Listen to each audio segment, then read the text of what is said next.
ಸದ್ಯದಲ್ಲೇ ಫಾರೆಸ್ಟ್ ಚಿತ್ರದ trailer adventurous comedy ಕಥಾಹಂದರ ಒಳಗೊಂಡ ಚಿತ್ರ ಫಾರೆಸ್ಟ್ ತನ್ನ ಟೈಟಲ್ ತಾರಾಗಣ ಹಾಗೂ ಕಾನ್ಸೆಪ್ಟ್ ಕಾರಣದಿಂದಲೇ ದೊಡ್ಡ ಮಟ್ಟದ ನಿರೀಕ್ಷೆ ಹುಟ್ಟುಹಾಕಿದೆ. ಎನ್ಎಂಕೆ ಸಿನಿಮಾಸ್ ಬ್ಯಾನರ್ ಅಡಿಯಲ್ಲಿ ಎನ್ಎಂ ಕಾಂತರಾಜ್ ಅವರು ಚಿತ್ರವನ್ನ ನಿರ್ಮಿಸಿದ್ದಾರೆ. ಸಿನಿಮಾ ಬಗ್ಗೆ ತುಂಬಾ ಕಾಳಜಿ ಇಟ್ಟುಕೊಂಡಿರುವ ನಿರ್ಮಾಪಕರು ಕ್ವಾಲಿಟಿ ವಿಷಯದಲ್ಲಿ ಎಲ್ಲೂ ಕಾಂಪ್ರಮೈಸ್ ಆಗದೆ ಬಜೆಟ್ ಬಗ್ಗೆ ಯೋಚಿಸದೆ ಧಾರಾಳವಾಗಿ ಖರ್ಚು ಮಾಡಿದ್ದಾರೆ. ಡಬಲ್ ಇಂಜಿನ್ ಬ್ರಹ್ಮಚಾರಿಯಂತಹ ರೊಮ್ಯಾಂಟಿಕ್ ಕಾಮಿಡಿ ಸಿನಿಮಾ ಮಾಡಿರುವ ಚಂದ್ರಮೋಹನ್ ಈ ಚಿತ್ರಕ್ಕೆ ಆಕ್ಷನ್ ಕಟ್ ಹೇಳಿದ್ದಾರೆ. ಕಾಡಲ್ಲಿ ನಡೆಯುವ ಅಡ್ವೆಂಚರಸ್ ಕಾಮಿಡಿ ಸ್ಟೋರಿಯನ್ನ ಈ ಚಿತ್ರದ ಮೂಲಕ ಹೇಳ ಹೊರಟಿದ್ದಾರೆ. ಹಾಸ್ಯನಟ ಚಿಕ್ಕಣ್ಣ, ಅನೀಶ್ ತೇಜೇಶ್ವರ್, ಗುರುನಂದನ್ ಹಾಗೂ ರಂಗಾಯಣ ರಘು ಅವರಂತಹ ಸ್ಟಾರ್ ಕಲಾವಿದರೇ ಅಭಿನಯಿಸಿದ ಮಲ್ಟಿ ಸ್ಟಾರರ್ ಚಿತ್ರ ಇದಾಗಿದೆ. ಫಾರೆಸ್ಟ್ನಲ್ಲಿ ನಡೆಯೋ ಅಡ್ವೆಂಚರಸ್ ಕಾಮಿಡಿ ಕಾನ್ಸೆಪ್ಟ್ ಇರುವ ಈ ಚಿತ್ರದ ಬಹುತೇಕ ಕತೆ ಕಾಡಿನಲ್ಲಿಯೇ ನಡೆಯೋದು ಚಿತ್ರದ ಮತ್ತೊಂದು ವಿಶೇಷ. ಸದ್ಯದಲ್ಲೇ ಈ ಸಿನಿಮಾದ ಮೊದಲ ಪ್ರತಿ ಹೊರಬರಲಿದೆ.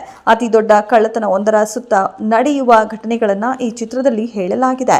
ಬೆಂಗಳೂರು, ಮಡಿಕೇರಿ, ಚಿಕ್ಕಮಗಳೂರು, ಸಂಪಾಜೆ ಫಾರೆಸ್ಟ್ ಹಾಗೂ ಮಲೆ ಮಹದೇಶ್ವರ ಬೆಟ್ಟದ ಸುತ್ತಮುತ್ತ 80 ದಿನಗಳ ಕಾಲ ಈ ಚಿತ್ರದ ಚಿತ್ರೀಕರಣ ನಡೆದಿದೆ. ಕೆಲವು ಕಡೆ ಡಬಲ್ ಕಾಲ್ ಶೀಟ್ ಆಗಿದ್ದರಿಂದ ಶೂಟಿಂಗ್ ದಿನಗಳು ಹೆಚ್ಚಾಗಿದೆ ಎಂದು ನಿರ್ಮಾಪಕ ಕಾಂತರಾಜು ತಿಳಿಸಿದ್ದಾರೆ. ಈಗಾಗಲೇ ಚಿತ್ರದ ಟ್ರೇಲರ್ ಸಿದ್ಧವಾಗಿದ್ದು ಈ ತಿಂಗಳ ಅಂತ್ಯದಲ್ಲಿ ರಿಲೀಸ್ ಮಾಡುವುದಾಗಿ ಹಾಗೂ ಸೆಪ್ಟೆಂಬರ್ನಲ್ಲಿ ಚಿತ್ರವನ್ನು ಬಿಡುಗಡೆ ಮಾಡಬೇಕೆಂದು ನಿರ್ಮಾಪಕ ಕಾಂತರಾಜು ಅವರು ಯೋಜನೆ ಹಾಕಿಕೊಂಡಿದ್ದಾರೆ. ಅಲ್ಲದೆ ಚಿತ್ರದ ಮತ್ತೊಂದು ಹಾಡನ್ನು ಸದ್ಯದಲ್ಲೇ ರಿಲೀಸ್ ಮಾಡುವುದಾಗಿಯೂ ನಿರ್ಮಾಪಕರು ಹೇಳಿದ್ದಾರೆ. ಚೇತನ್ ಕುಮಾರ್ ಅವರ ರಚನೆಯ ಈ ಹಾಡಿಗೆ ಗಾಯಕ ಚಂದನ್ ಶೆಟ್ಟಿ ದನಿಯಾಗಿದ್ದಾರೆ. ಸತ್ಯ ಶೌರ್ಯ ಸಾಗರ್ ಹಾಗೂ ಚಂದ್ರಮೋಹನ್ ಚಿತ್ರಕಥೆ ರಚಿಸಿದ್ದಾರೆ. ಅಲ್ಲದೆ ಸತ್ಯ ಶೌರ್ಯ ಸಾಗರ್ ಸಂಭಾಷಣೆ ರಚಿಸಿದ್ದಾರೆ. ಆನಂದ್ ರಾಜ ವಿಕ್ರಮ್ ಅವರ ಹಿನ್ನೆಲೆ ಸಂಗೀತ, ರವಿಕುಮಾರ್ ಅವರ ಛಾಯಾಗ್ರಹಣ, ಅರ್ಜುನ್ ಕಿಟ್ಟು ಅವರ ಸಂಕಲನ, ಅಮರ್ ಅವರ ಕಲಾ ನಿರ್ದೇಶನ ಹಾಗೂ ಡಾಕ್ಟರ್ ರವಿವರ್ಮ ಅವರ ಸಾಹಸ ನಿರ್ದೇಶನ ಈ ಚಿತ್ರಕ್ಕಿದೆ.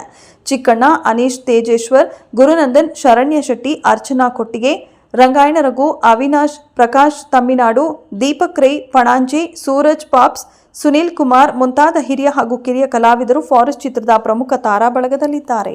ಇದೆಷ್ಟು ಈ ಹೊತ್ತಿನ ಸುದ್ದಿ. ಮತ್ತಷ್ಟು ಸುದ್ದಿಗಳಿಗಾಗಿ ನೋಡ್ತಾ ಇರಿ ಸಿರಿ ಟಿವಿ.